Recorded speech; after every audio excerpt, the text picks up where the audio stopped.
Are you officially a one-person company that collaborates with other architecture offices, or do you have a small team? How do you work nowadays? Yeah, so it's I'm the sole director, but I employ 7 others. So they're part of my team. It's just that we have an unusual relationship because we don't all work in an office together.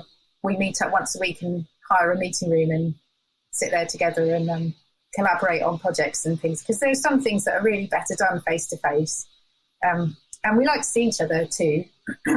That's nice.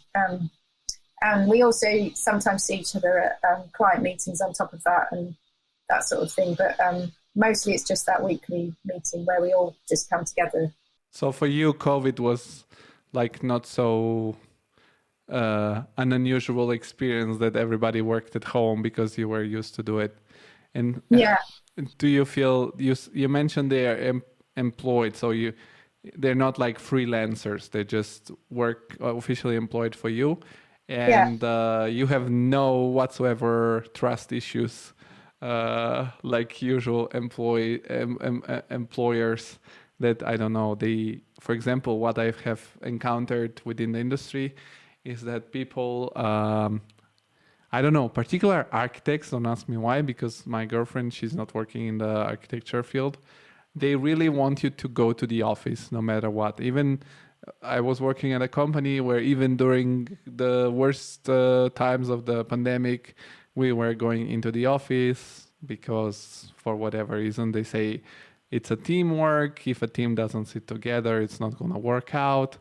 So can you share how you can be so okay with people working remotely? I think it's, I suppose it's just my attitude to life and people in general is that I prefer to trust them before I'm proven otherwise. And I've always had a really good understanding of people. So like I employ people who share the same values and like the same project types and are really motivated by the same things.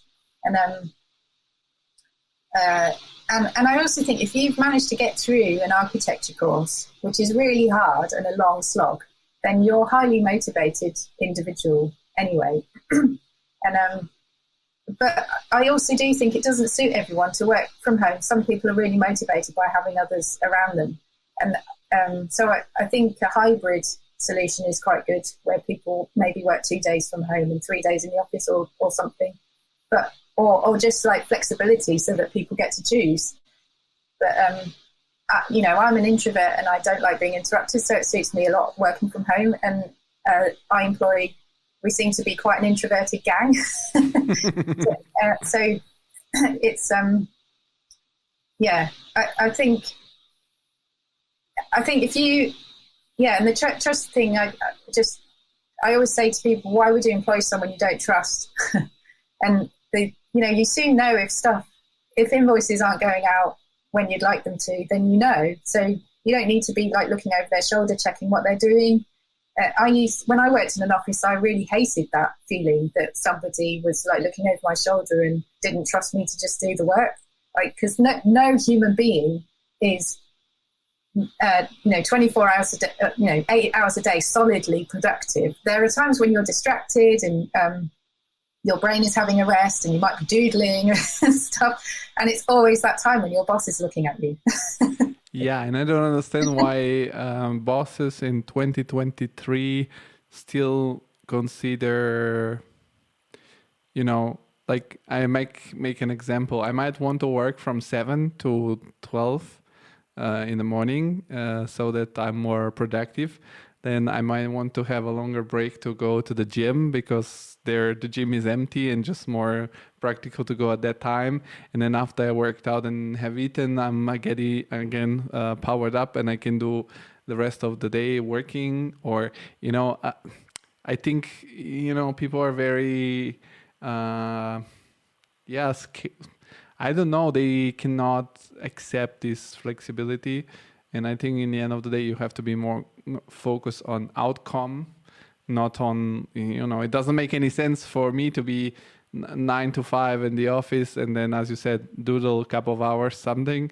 Yeah, I don't know. I think it's great that you're doing this, but I'm an extrovert, for example, so I personally like, as you said, something that's more maybe a hybrid thing, that I can go to the office.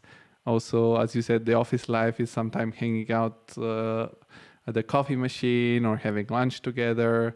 But what I really have issues is this, once it's enforced, it makes me feel like it's not, there is a trust issue, right? Like, come on, man, like I'm going to do the task is going to be done. Like, as you said, why would you hire someone that if you go for the paycheck, it doesn't matter if you keep me at the office or not in the office, I'm going to be demotivated anyways.